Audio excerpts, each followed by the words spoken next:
Hay,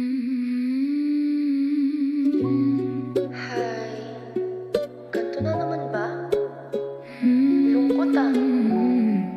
Pero, paano ko kaya ilalabas to, no?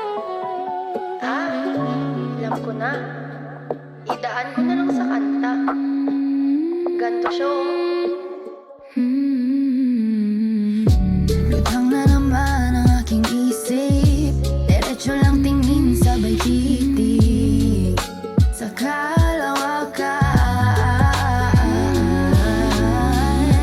Di mapaliwanag ang nadarama, na para bang wala na kong madama. Ito na nga ba yung sinasabi nila, na namamanhid na? Ganito ba ang kahulugan ng buhay? Madalas sakit ang laging kaagapay. Hindi ko na alam kung saan patungo tong nilalakbay. Madalas na lang akong